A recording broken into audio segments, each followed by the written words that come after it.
दीपावली की रात ये काम अवश्य करें। जो बड़े धनवान होते हैं वो भी दीपावली की रात ये काम जरूर करते हैं। इससे पूरे साल घर में धन बचेगा।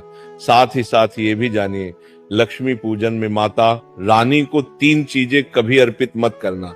इससे माता रानी क्रोधित हो जाती है। ऐसे में अगर आपको दीपावली की रात ये एक चीज अगर दिखाई दे जाए तो समझो माता लक्ष्मी आपसे प्रसन्न है। दीपावली पर झाड़ू की पूजा कैसे करें और झाड़ू कहाँ छुपाए, आज के प्रवचन में हम इन सभी के बारे में बात करेंगे। धर्म शास्त्रों के अनुसार दीपावली का पर्व बहुत ही शुभ और अत्यंत दुर्लभ एवं मंगलकारी और धन संपदा प्राप्त करने वाला महापर्व और धन वैभव कीर्ति यश प्राप्त करने वाला महाविशेष उत्सव माना जाता है। हिंदी पंचांग के अनुसार दीपावली का पर्व 21 अक्टूबर को कार्तिक मास की अमावस्या के दिन मनाया जाएगा। इस दिन माता लक्ष्मी तथा गणेश भगवान और माता सरस्वती की पूजा की जाती है ताकि हमारे जीवन में बुरे प्रभाव ना पड़े और सदैव हमारा घर धन धान्य से भरा रहे। ऐसे में दीपावली की पूजा का शुभ मुहूर्त है शाम 6:10 से लेकर 8:40 तक लक्ष्मी गणेश की पूजा का शुभ मुहूर्त रहेगा। शुभ मुहूर्त में जो व्यक्ति पूजा पाठ करता है तो उसके घर पर सदैव के लिए माता लक्ष्मी का वास हो जाता है। इसीलिए शुभ मुहूर्त पर ही पूजा पाठ करना चाहिए और आप भी मुहूर्त पर पूजा पाठ करें, बड़ा आनंद और सुखदायक होता है। माता लक्ष्मी हमारे जीवन के सभी कष्टों को दूर करती है, हमारे घर में धन की वर्षा करती है। सबसे पहले जानते हैं माता रानी को ऐसा क्या नहीं चढ़ाना चाहिए जिससे मां नाराज ना हो। देखिए, एक बार हमने गलती से माता रानी को ये चीज चढ़ा दी थी, तब हमें माता के क्रोध का सामना करना पड़ा था। इसीलिए दीपावली पर आप ऐसी गलती मत करना। माता रानी को प्रसन्न करना इतना आसान नहीं होता और जो व्यक्ति माता रानी को प्रसन्न कर लेते हैं तो वह व्यक्ति अचल संपत्ति के मालिक बन जाते हैं। उसके ऊपर माता लक्ष्मी की कृपा बड़ी जोरों शोरों से बरसती है। कई पीढ़ियों से जो गरीबी भोग रहे होते हैं, यदि माता लक्ष्मी दीपावली पर प्रसन्न हो जाए तो 7 जन्मों तक की गरीबी मिट जाती है।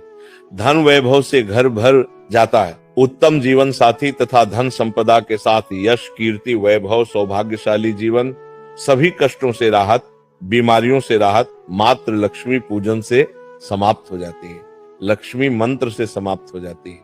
जो व्यक्ति खास तौर पर दीपावली पर माता लक्ष्मी को प्रसन्न कर लेता है वह व्यक्ति कुछ ही समय में धनी होता है, जाता है तथा राजा बन जाता है। माँ लक्ष्मी उसी घर में वास करती है जहां पर सच्चे हृदय से माँ की भक्ति हो। आपको बता दें, साल भर के इस त्योहार में माता लक्ष्मी की पूजा में ये 3 चीजें माता रानी को कभी मत चढ़ाना, नहीं तो आपको बर्बाद होने से कोई नहीं रोक सकता। जो हमने गलती की वो आप मत करना, इससे माता लक्ष्मी नाराज हो जाती है और हमेशा हमेशा के लिए आपका साथ छोड़ सकती है। एक बार माता लक्ष्मी ने हमारा साथ छोड़ दिया था क्योंकि हमने गलती से माता लक्ष्मी को ये चीज चढ़ा दी थी। तब बड़ी श्रद्धा पूजा पाठ करने के बाद माता लक्ष्मी को हमने मनाया, प्रसन्न किया और आज हम करोड़पति हैं, धनवान हैं। माता लक्ष्मी सदैव हमारे घर में वास करती है। जय माता लक्ष्मी। माँ बड़ी प्यारी है, चंचल है, अपने भक्तों को कभी निराश नहीं करते। तो चलिए प्राचीन ज्ञान धर्म ग्रंथों के आधार पर, शास्त्र आधार पर ये जानकारी शुरू करते हैं। गरुड़ पुराण में बताया जाता है कि दीपावली के पर्व पर या किसी भी धार्मिक त्योहार में कर्ज लेकर दीपावली का पर्व नहीं मनाना चाहिए। जो व्यक्ति कर्ज लेकर दीपावली का पर्व मनाता है उसके घर में हमेशा कर्ज का वास हो जाता है। वह व्यक्ति माता लक्ष्मी की कृपा से वंचित हो जाता है। भले ही आपके पास कम धन हो परंतु सच्चे दिल से माँ की भक्ति करें, माता लक्ष्मी को रानी आपके सभी बिगड़े कार्य को अवश्य पूरा करेंगे।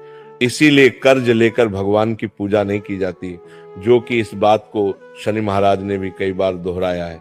इसीलिए पूजा पाठ में कर्ज ना लें। अगर आपके पास पैसे नहीं हैं तो आप धार्मिक कार्य को टाल सकते हैं, क्योंकि इस दिन कर्ज लेने वाला और कर्ज देने वाला दोनों माता लक्ष्मी के क्रोध का भागी बनते हैं। दोस्तों, इस दिन राहु केतु अपनी चरम सीमा पर होते हैं। जो लोग कर्ज लेते हैं, कर्ज देते हैं, राहु केतु उनके जीवन में आकर उल्टा उन्हें कंगाल, बर्बाद, नष्ट तथा घर में दरिद्रता आवास बना देते हैं। और ऐसे घर से माता लक्ष्मी रुष्ट हो जाती है। आप माता लक्ष्मी को दीपावली पर एक मिश्री का टुकड़ा भी अर्पित करके पूजा पाठ कर सकते हैं। यदि आपके पास धन नहीं है तब भी माता लक्ष्मी उतना ही प्रसन्न होती है और आपके जीवन में धन और धनवान पूर्ण रूप से आपको यश कीर्ति प्रदान करती है। माता को छल कपट द्वारा धन प्राप्त करने पर तथा उन पैसों से पूजा करने पर माता प्रसन्न नहीं होती, उल्टा माता रानी अत्यंत रूप से क्रोधित हो जाती है। इसीलिए हम तो कहते हैं कि ऐसा ना करें तो ज्यादा ही अच्छा होगा। हमने जो गलती की कम से कम आप वही गलती ना करें। ये गलती एक बार हम कर चुके हैं, इसीलिए हम चाहते हैं माता लक्ष्मी की कृपा आपको उचित मार्ग करने के बाद ही प्राप्त हो। जब आप लक्ष्मी गणेश की मूर्ति लेकर आए तो हमेशा याद रखें उनके साथ सरस्वती माता की भी पूजा अवश्य करनी चाहिए। मूर्ति बाजार से खरीदते समय ध्यान से देख लें, टूटी हुई मूर्ति नहीं होनी चाहिए। खंडित मूर्ति की पूजा नहीं की जाती, इससे माता लक्ष्मी नाराज हो सकती है। साल भर का त्योहार बार बार नहीं आता, इसीलिए मूर्ति सही ढंग से देख लें। दीपावली पर पूजा की चौकी लाल कपड़े से बिछानी चाहिए। सफेद कपड़ा तथा काला कपड़ा या नीला कपड़ा नहीं बिछाना चाहिए। लाल रंग सर्वश्रेष्ठ माना जाता है और माता लक्ष्मी को बहुत प्रिय है। भगवान कृष्ण कहते हैं जो व्यक्ति लक्ष्मी पूजन में लाल कपड़े का आसन बिछाकर लक्ष्मी पूजन करेगा उसके घर में धन वैभव यश कीर्ति उत्तम फलाहार रूप में उसका घर अन्न धन से भरा रहता है। घर में सुख समृद्धि की कोई भी कमी नहीं रहती। इससे लक्ष्मी अत्यंत प्रसन्न होकर इस आसन पर विराजमान होती है और प्रसन्न होती है। इससे आसन पर माता लक्ष्मी की पूजा में हरा वाला नारियल नहीं चढ़ाना चाहिए। इस समय आपको जटा वाला नारियल चढ़ाना चाहिए, क्योंकि नारियल माता लक्ष्मी का प्रतीक है। दीपावली पर नारियल घर में अवश्य लाना चाहिए, इससे साक्षात माता लक्ष्मी का आगमन होता है। माता रानी को फलों में नाशपाती नहीं चढ़ाना चाहिए, इससे पाप लगता है। नाशपाती यानी नाश करने वाला, इसीलिए शुभ समय पर नाशपाती नहीं चढ़ाना चाहिए। माता रानी के पूजन में अक्षत यानी चावल का बहुत महत्व माना गया है। दीपावली पर चावल माता रानी को अवश्य अर्पित करने चाहिए। टूटे हुए चावल नहीं होने चाहिए, इससे माता रानी नाराज हो जाती है। दीपावली पर घर के चावल कभी किसी को मत देना, इससे माता लक्ष्मी आपका घर छोड़ सकती है, क्योंकि चावल माता लक्ष्मी का प्रतीक है। इस समय माता लक्ष्मी घर पर आती नहीं है। हमेशा याद रखें दीपावली के पूजन में माता लक्ष्मी को तुलसी नहीं चढ़ानी चाहिए, क्योंकि इस समय लक्ष्मी गणेश तथा माता सरस्वती की पूजा की जाती है। इसीलिए दीपावली के पूजन में तुलसी अर्पित नहीं करनी चाहिए। दीपावली पर लहसुन प्याज का खाना नहीं बनाना चाहिए। इस समय हलवा खीर पूड़ी आदि बनानी चाहिए, क्योंकि ये खाना माता को भोग लगता है। इसीलिए इस दिन मांस मदिरा लहसुन प्याज का खाना घर में नहीं लाना चाहिए। ऐसे शुभ मुहूर्त पर अशुभ कार्य ना करें। देखिए, मंगलवार का दिन माता लक्ष्मी को समर्पित होता है तथा माता संतोषी को भी समर्पित होता है। दीपावली मंगलवार के दिन पर आए तो अत्यंत